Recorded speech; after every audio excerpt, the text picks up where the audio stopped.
Bienvenidos y bienvenidos a La Loma Rosa. Este es un episodio muy especial porque tenemos por acá cerca a una amiga que hemos visto caminar, que hemos visto encontrarse y quien nos va a compartir su historia. Una historia que, como la loma, es un sube y baja. Entonces le vamos a dar la bienvenida a Luzma. Luzma, empecemos por el comienzo. ¿Quién es Luzma? ¿De dónde viene Luzma? Luzma, ¿qué ha hecho en su vida? Bueno, yo soy una mujer de 35 años. Nací en Medellín un domingo a la 1:50 de la mañana, 8 de abril. Soy la menor de 2 hermanas y bueno, siempre he crecido con mis padres y mi hermano. O sea, somos una familia que está junta.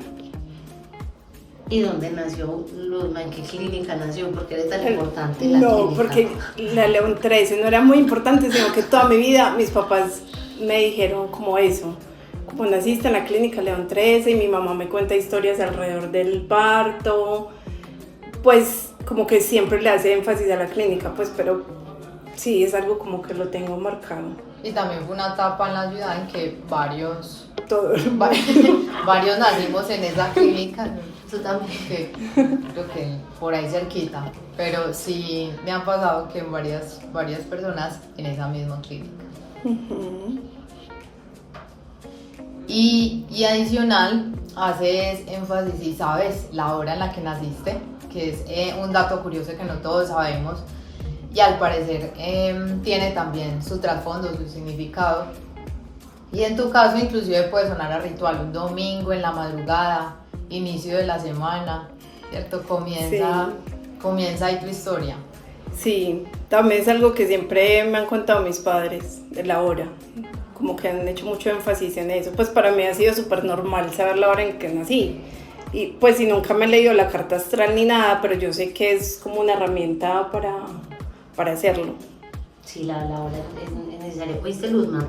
Y aparte de que nació y que nació en la madrugada y que tiene claro el lugar, hora y todo, nos han dicho que tú eras muy buena estudiante. ¿Eso sí. qué tan cierto es? ¿Eso qué tan real es? Yo toda la vida he sido muy buena estudiante. Toda la vida. ¿Toda la vida? Sí. Desde los 2 años me metieron a un colegio de monjas que se llama La Anunciación y ahí estuve pues hasta 11. O sea, toda mi niñez y mi adolescencia. Y siempre con mi hermana, que es 2 años mayor que yo, siempre fuimos las mejores, como cada una en su salón. Y pues en el colegio nos reconocían por eso, por ser buenas estudiantes y como juiciosas también. O sea, ¿y cuestionadoras? Mi hermana no tanto. ¿Y tú? Yo sí. ¿Y qué te cuestionaba, Luzma? Como la autoridad. Siempre me cuestionaba mucho la autoridad. Las reglas en un colegio de monjas a veces no les encontraba mucho sentido, pues como las reglas del uniforme tiene que ser así, los colores tienen que ser así, o pues como ese tipo de cosas como que yo decía, pero pues eso no influye en nada en el conocimiento. Entonces, bueno. Cuestionabas la norma. Sí, cuestionaba como la las norma. estructuras sociales que a veces nosotros mismos nos encargamos de crear. Los vamos a hablar en este momento y tú tienes un pasaje de tu vida que tiene que ver con el teatro, con el reggae y un poco con despertar. Y ahí, cuéntanos un poco cómo llegó el teatro a tu vida. Yo creo que me gustaba como el teatro, pues como que era algo que me llamaba la atención. Y una vez mi mamá llegó y me dijo, mira, te inscribí en un curso, como 3 meses, Jóvenes Talentos se llamaba, en el Teatro Popular de Medellín. Sí. Y bueno, me metí, hice el curso y me gustó tanto y como que sentí un feeling que decidí quedarme estudiando en el TPM.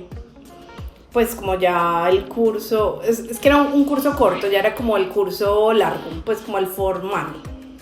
Entonces tenía 13 y ya ahí empecé ahí como a vivir en el mundo del teatro. Y ese ambiente para una niña una adolescente. 13 años. Sí, 13 años, muy chiquita, muy pesado. Muy pesado, o sea, en retrospectiva yo digo, uy, pues yo no quisiera que mi hija estuviera en ese ambiente. Claro, porque es complejo, y decir, me voy, estoy en teatro, y porque también uno de adolescente en ese momento se está descubriendo. Sí. Entonces ese descubrirse y uno como y en el teatro. Sí, exacto. O sea, Pero también una niña muy consciente, porque mira que a esa corta edad y ya discernías entre qué sí querías para ti y qué no. Además del contraste de venir de un colegio de monjas y llegar al teatro, que es otras perspectivas de la vida. Y aún así tomar una decisión de dónde te sientes tú cómoda y tranquila. sí.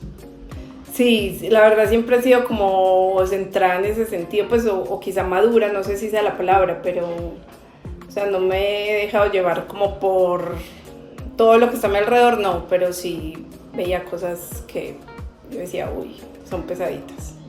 No, pero esto, y ahorita Isa lo decía, también de alguna manera te sirvió para forjar esa forma de pensar, ¿cierto? Eso que es Luzma hoy día, porque al final uno es la suma de todas las experiencias que ha vivido.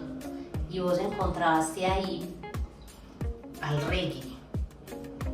¿Cómo así? Háblanos, ¿cómo llegaste ahí? ¿Estás en el teatro? ¿Y qué pasó? Estaba un día parchada en el teatro y me acuerdo que empezó a sonar una canción de Bob Marley and the Wailers, que son mi banda favorita para siempre. Y yo no conocía el reggae, pues como que yo sé que a los 10 años escuchaba vallenato. Y ya después no recuerdo qué escuchaba, pero no conocía el reggae y yo dije, wow, o sea, me encantó. Y empecé a buscar más y a traducir las canciones y me di cuenta pues como que eran muy, ¿cómo decirlo?, irreverentes. Pues como que me mostraban otra cosa que yo nunca había visto y es cuando empiezo como a aprender de racismo, colonialismo, pues como otras formas que no se me habían mostrado ni siquiera pues desde el colegio y bueno. Y te llamó la atención. O sea, Me encantó, ahí me quedé, o sea, el reggae es mi música favorita hasta este momento. Oye, sí, ¿y qué es esto de los Rastafari? ¿Cómo llegaste ahí? Entonces el reggae y la conexión con esto, ¿eso cómo se da? Entonces yo tenía como 13, porque eso fue recién entré y conocí el reggae, bueno. Y a los 15 había un concierto en el TPM, en el teatro, y era un concierto de los Congonaya. ¿Y eso es qué? Congonaya es un grupo. Es un grupo de música, pues. Sí. Pero la música que ellos tocan es Nyabinghi. Yo no conocía el Nyabinghi. Y el Nyabinghi es una música a base de tambores, que es la música real, pues como la música tradicional de Rastafari. Entonces, claro, yo llegué y vi a estos hombres y estas mujeres con lanas, que es el cabello pues enredado, con turbante, y yo decía, wow, ¿qué es esto? Pues como, y la música es súper linda, son puros tambores. ¿Y son de Colombia o son de dónde? Ellos venían de Guyana. Sí, y venían de Brasil, son de Guyana, venían de Brasil, ellos estuvieron acá mucho tiempo, acá en Medellín, y ya yo conocí el Nyabinghi ahí y dije, no, pues, o sea, reggae, Nyabinghi, yo estaba como, Este es mi lugar. ¿Y todavía o...? Todavía. O sea, ahí marcó... Sí, claro. Hay una Luzma atrás, 13 años atrás, y ya de ahí marcó la vida, la historia de vida tuya. Sí. Hablemos del espíritu, ¿cierto? Y en esto del espíritu, ¿cómo es esa búsqueda espiritual tuya? ¿Cómo se ha dado? ¿O a partir de qué se dio? ¿O qué fue lo que te conectó? Yo creo que pues el reggae influyó bastante, las letras, sí, que les contaba ahora. Y no sé por qué, pues como que es algo que no he descifrado. Siempre he tenido una inquietud espiritual, pues como que para mí la espiritualidad es algo importante en la vida. O sea, yo no podría estar por la vida sin tener una conexión espiritual. Entonces, pues desde también muy chiquita, también por estudiar en colegio católico y todo, como que no quise, o sea, ¿cómo decirlo? No me gustó la religión. Yo no soy una persona religiosa, pues para nada. Entonces estaba buscando otras alternativas, pues de Sí, como que le da espiritualidad. sentido a la vida. Sí. Pues, porque al final a uno algo lo debe mover. Sí. ¿Qué? Pero algo te debe mover. Ujú. ¿Y qué encontraste? Y conocí el reggae, y por el reggae conocí a Rastafari, después me volví vegetariana, entonces empecé a leer mucho sobre pues los animales, las plantas, bueno, una cosa llevó a la otra. Pero acá, pues en Medellín, cuando eso, no había como forma de compartir con rastas. Pues no era como tan... No era tan común. Sí, tampoco, no era pues, tan era- común. Y en la sociedad conservadora, los padres, Sí. ¿es cierto? Exacto. Entonces por allá conocí el Vaishnavismo. Pues no me acuerdo cómo, llegué con unos amigos a un templo que se llama Govindas, que es un templo-restaurante, pues. Y allá pues conocí el Vaishnavismo, que es esta tradición pues de los que conocemos como Krishnas, y empecé a tener clases de despertar espiritual, así las llamaban, despertar espiritual, los viernes como a las 7 de la noche creo. Entonces me iba con mis amigos, pues éramos como 4, a recibir las clases y aprender de esa... ¿Y qué fue lo que resonó de ahí contigo? Pues bueno, cuando eso estaba vinculado con el vegetarianismo, entonces todo lo que tenía que ver como con la comida sin maltrato, pues que ya lo veo de otra forma, pero en ese momento me gustaba. Y me gustaba lo místico, es que a mí me gustaba lo místico, pues como lo mágico, místico, como... Y no se ha hecho la carta. Y no me he hecho las cartas. Y tengo una amiga astróloga. Ah, hoy no, mira, ya ahí vas encontrando. Sí. Y bueno, ya empecé a hacer servicio devocional, que es como ir y ayudar. Entonces hacía servicio en el restaurante, a veces en la cocina, y parchaba ya pues como que... Pero la verdad era súper raro. Pues como que habían cosas que yo no entendía, que todavía no entiendo ahora. O sea, de lo Pasaba. abstracto que era, pues ¿Y como como qué la... cosas te parecían curiosas? Por ejemplo, que le pusieran alimento a las deidades. Las deidades son esto, ok. pues como... Figuras. Sí, las figuras. Y le ofrendan representan alimento parte y de la- las dejan para que coman. Y yo la verdad eso era como... Como eso ya es.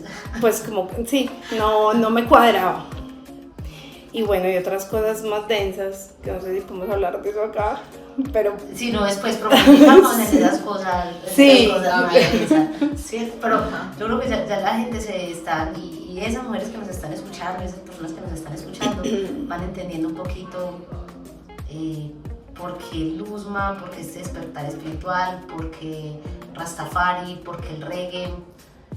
Y que hay otras formas de vida, ¿cierto? No necesariamente el hecho de estar en la religión, de ser católico, pues es lo que te da sentido. Luzma, hablemos un poquito. Era el Bobo Shanti.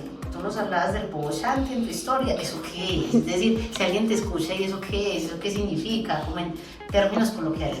Bueno, Bobo Shanti es la casa sacerdotal de Rastafari. O sea, Rastafari tiene como 3 líneas. Sí. Una es Bobo Shanti, otras son las 12 tribus y otra es Nyabinghi. Bobo Shanti es como la línea sacerdotal. Digamos que todas comparten los mismos principios, pero la Bobo Shanti puede ser más estricta, porque son sacerdotes, pues, y sacerdotisas. Entonces, cuando yo tenía 21, llegaron acá a Medellín una parejita de Bobo Shantis, que son de Bogotá, Daniel y Angie, y pues de acá ya había como un movimiento así, pues como los rastas ya se estaban juntando. Entonces ellos vinieron y se consiguió una casa congregacional en San Cristóbal, que era de un amigo, y allá nos empezamos a juntar. Entonces pues uno le dice los bobo, ¿cierto? Los bobo nos enseñaban como cosas que, pues como el orden de vida, así, es un orden de vida, es un estilo de vida. No es solo como lo espiritual, lo religioso, sino que es todo pues como una estructura de cotidianidad, pues una forma de alimentarse, de vestirse, de hablar, de rezar. Y es porque Daniel, el bobo, él había estado en Chile, y en Chile el movimiento Bobo Shanti ha sido fuerte. Entonces él venía pues como con toda esa experiencia allá. Y así fue que empezó la casa congregacional acá y yo empecé a parchar con los Bobo Shantis, pues porque si hubieran sido quizá Nadia Bingui me hubiera parchado con ellos, o sea, era lo que llegó en ese momento a Medellín. ¿Y tu familia qué te decía? O sea, vos, es que es Luzma, la mujer diferente, la que como así que está metida en eso, que decía la familia. No, para ellos, pues mi papá siempre ha sido muy librepensador y pues como mi papá tampoco es religioso y él es como más abierto. Mi mamá sí es católica y aunque me ha apoyado siempre, para ella yo sé que se le ha puesto muy difícil, como con todas las... Entonces, claro, para ellos era impactante porque eso visualmente te cambia. O sea, yo usaba turbante, tenía lanas ya desde los 18, usaba turbante, ya era diferente, pues ya los sábados, por ejemplo, ellos guardan el sábado, entonces los sábados me la pasaba ya en la casa congregacional y para ellos era pues como... ¿Qué le pasó? O sea, está muy rara. Oye, Sí. ¿Quién es Frank? Frank es un bobo que vino de Perú. Pero un bobo shanty. Un bobo shanty, sí. Un bobo shanty que vino de Perú y nos conocimos acá. Sí. En ese tiempo y ya nos juntamos, pues empezamos una relación y en 2012, en octubre de 2012 nos fuimos para Perú juntos. Sí. Y en Perú yo estuve 3 años yendo y viniendo, pues como que sí, pero yo me salí de la universidad, o sea, yo me fui. Otro camino. Sí. Y ahorita vamos a hablar de la universidad, no te preocupes. Y ya con él compartimos 4 años y medio. ¿Y por qué eres importante en tu historia? Bueno, fue un amor muy bonito, la verdad. Una persona linda y viví todo ese proceso de ser rasta, de estar con rasta. Fuimos a Jamaica juntos, que queríamos aprender de los ancianos en 2014, creo. Fuimos a Jamaica, estuvimos 3 meses aprendiendo allá pues de cómo es la cultura allá, que es muy diferente, pues no es muy diferente, pero allá lo tienen naturalizado, acá es como más forzado quizás. En cambio allá ser rastafari es como... Como ser católico en Colombia. Sí, ¿okay? O sea, es muy natural. Uh-huh. Entonces sí, por eso es importante en mi camino, sí. Y hablemos del círculo. ¿Qué era lo del círculo? ¿Qué era lo que hacías en la universidad con tus amigas? ¿Y qué pasó ahí?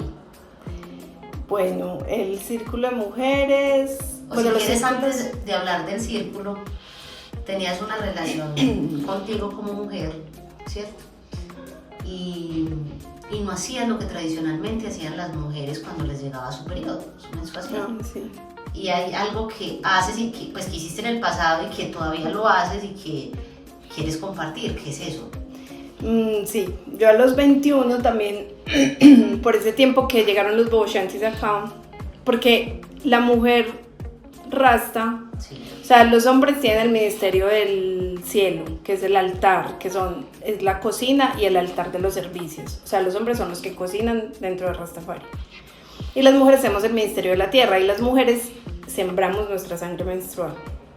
Entonces, claro, como yo empecé a conocer de Rastafari, yo dije, uy, yo no puedo seguir, pues no tiene coherencia usar toallas de plástico que pues me contaminan a mí, hacen basura y todo, y estoy botando mi sangre. Entonces me acuerdo perfecto el momento que dije, no voy a usar más. Ese fue un viernes por la tarde. Y yo dije, me voy a coser las mías. Y cogí unas telas de mi mamá, pues que, o sea, no me funcionaron. Obvio se me filtraba la sangre, pero ya, pues... como fue que... la manera de empezar, Sí. claro. Y desde ese momento ya dije, no voy a hacer más basura. Y empecé a leer sobre menstruación y empecé a conectarme con mi sangre, pues como una herramienta de empoderamiento, una herramienta espiritual, de autoconocimiento, porque entonces ya no solo es la sangre, sino todo el ciclo, entonces ya es la ovulación también. Y una cosa llevó a la otra y empecé pues conocí un círculo de mujeres que hacían en Castilla, porque en los círculos de mujeres es muy común como que las mujeres hablemos de menstruación, pues es que es el tema como más natural a la mano, para hablar, sí, ¿no? como Sí, el más claro. natural. Y uno a hablar veces desde el tiene inquietudes, dudas y encuentra que a la otra persona también le pasa o la resolvió de alguna manera. Ujú. Pues, digamos que es un tema en el que nos entendemos nosotras. Exacto. Entonces conocí este círculo de mujeres en Castilla y me gustó mucho, iba regularmente y le dije a las chicas, ya cuando se estudió antropología en la de Antioquia y éramos un combo de puras chicas, pues habían como 2 amigos y les dije que hiciéramos un círculo de mujeres y empezamos a hacerlo. Entonces lo hacíamos en el cuarto menguante. Me acuerdo solo porque en la llena había otro círculo de mujeres en la Antioquia que hacía otra compañera que conocí después, lo hice. Y empezamos a juntarnos y a hacer actividades de interés común, cada una preparaba un tema, hacíamos un altar en el centro, llevábamos cositas para compartir de comer y al final aullábamos a la luna. Eso también porque hay un libro muy lindo, no sé si lo conocen, que es Mujeres que corren con los lobos, de Clarissa Pinkola Estés. Yo no lo conozco. Se los recomiendo. Pero, ¿y por qué aullar a la luna? ¿Porque vida, muerte, vida? ¿Cómo era? ¿Era como el lema o era lo que ustedes...? Sí, así lo nombramos. Y eso lo sacamos de ese libro. Porque habla de todo el ciclo el ciclo de la naturaleza. Sí. Que también vivimos las mujeres cuando menstruamos, ovulamos y todo el ciclo. Entonces era vida, muerte, vida. Así lo pusimos en honor a ese libro que en cada encuentro leíamos un cuento de ese libro. Las inspiró. Sí, nos inspiró demasiado. ¿Y cómo apagar las voces externas? Porque entonces, claro, uno ve una mujer decidida, una mujer que hizo teatro, una mujer que dice... me gusta este tipo de cultura, me gusta esta forma de vida, me gusta este estilo de vida, que aparentemente uno dice va en contra de la norma estándar social. ¿Cómo apagas las voces? ¿Cómo haces para que esa forma de ser de Luzma no se deje permear por lo que está pasando alrededor? No sé cuál es el secreto. Yo creo que, es cierta valentía, pero no sé, o sea, cultivar esa valentía, yo creo que, pues es que cuando las cosas son del corazón, como que uno las siente, pues no sé cómo explicarlo. Como que no se deja llevar. Pues que se te nota convicción. Sí, o sea, si tú sientes el corazón, hay que hacerlo.